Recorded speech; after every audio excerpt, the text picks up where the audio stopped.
Hello, sacred lovers and divine beauties. Today I'm reaching out from the temple doors of my atelier to talk with you about symbols like this 8-pointed star. It is today Thursday, Jupiter Day, ruling intimately the element fire. And this is why I come to the power of the symbols. How is the 8-pointed star related to the planet Jupiter, which is ruling the element fire and inviting us to celebrate a conscious setting of intention and desires?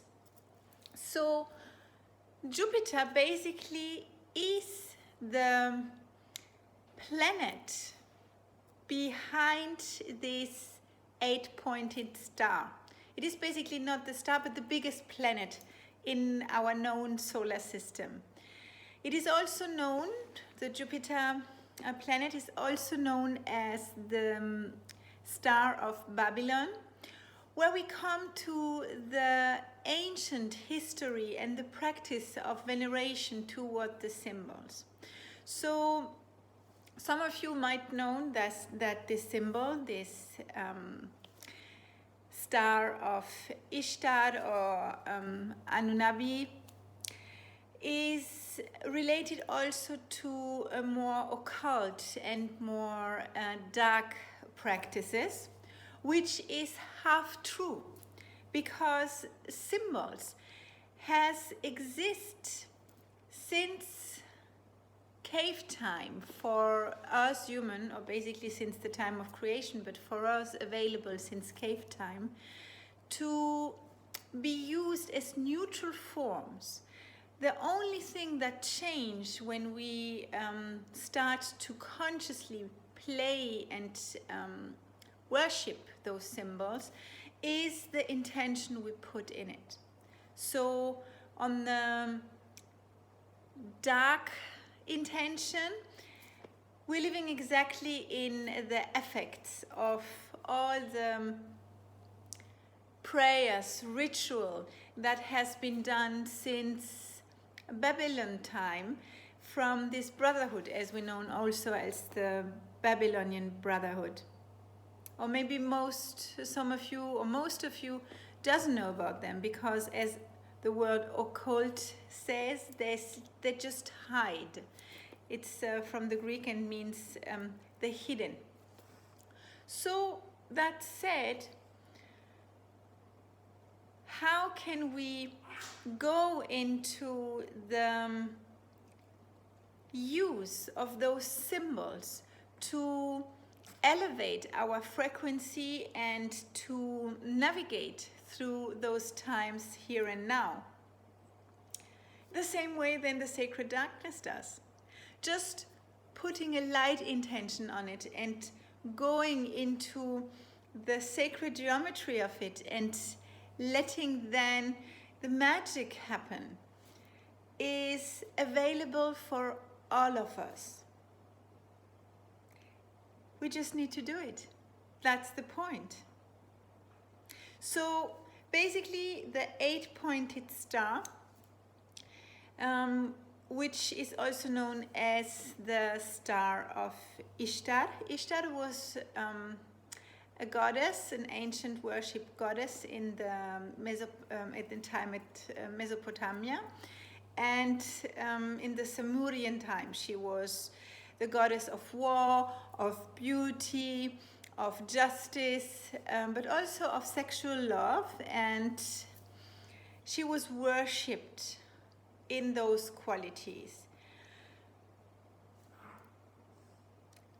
Today, to really bring a balance back and to come to the next level, we have to really surrender the invitation of this dance between the sacred darkness and the sacred light, which is represented in that very symbol of the 8-pointed star. It is the 4 main portals, and then the same cross just a little bit shifted, which creates the chaos and the imbalance. So it is the order and the chaos.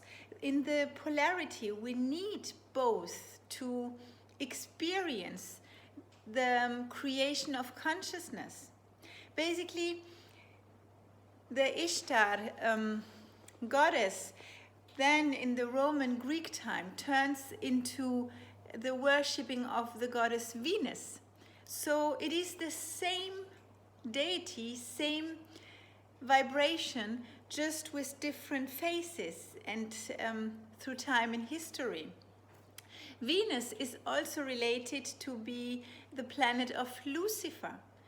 And saying that name doesn't mean that you are instantly a dark person. It's just you are aware that we are living in a space, in a vacuum, basically, that has been created in the historic by the descendants of Lucifer, which from the Latin luz means the light angel. So even if we go in the mythology, Lucifer was the first angel of creation. So from alpha point to omega enlightenment, it's the same. From there to here, it is the same energy, point zero. And this light angel was so full of love for this light that it decided to diminish its frequency, its vibration to a point zero, that the atom of creation could literally birth this 99% of empty space in an atom for this 1% light, and vice versa. This is all about that. So just imagine now how it feels. You come from a highest state. Just imagine with me for a few breath cycles. You come from a higher state of abundant, infinite light. And all of a sudden, because you have taken the decision to diminish your frequency to point zero, down, you hit the bottom to create all that space. How would you feel in this new reality? A minimum of it would be you would feel abandoned. You would feel anxiety. You would feel, how would you feel? Just imagine. Lonely, from full to empty to dark.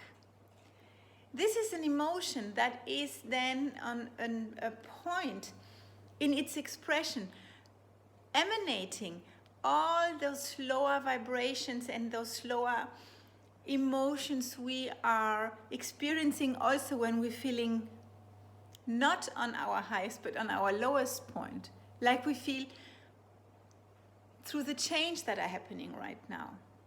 What is the point of my saying? It is that the same dark source that we judge and say it's bad, it's you have to push it away or whatever.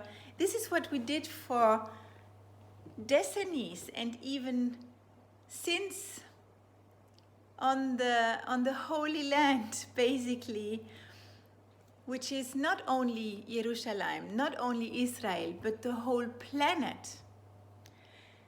This energy decided to separate itself from the wholeness, just that the whole universe can be.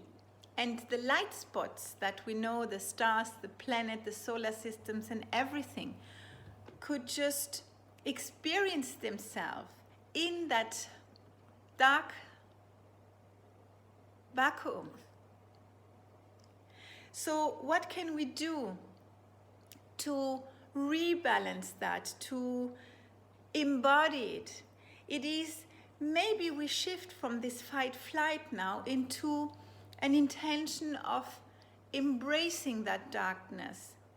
It doesn't mean you should become now Luciferian or Satanist or whatever. It just means go with your light, with your love, to that dark point in the heart of the darkness. And this is where the light will merge out. Only in the heart of the darkness we can transform and let the light shine and come back to the wholeness. So my invitation for you is today just to surrender, maybe to set an intention of change and elevate our thoughts into a just higher state of restful awareness, and then inviting the possibility of cultivating compassion, forgiveness, and come back through that to an abundant plenitude, a wholeness. Much love, and talk to you tomorrow about another symbol. Bye.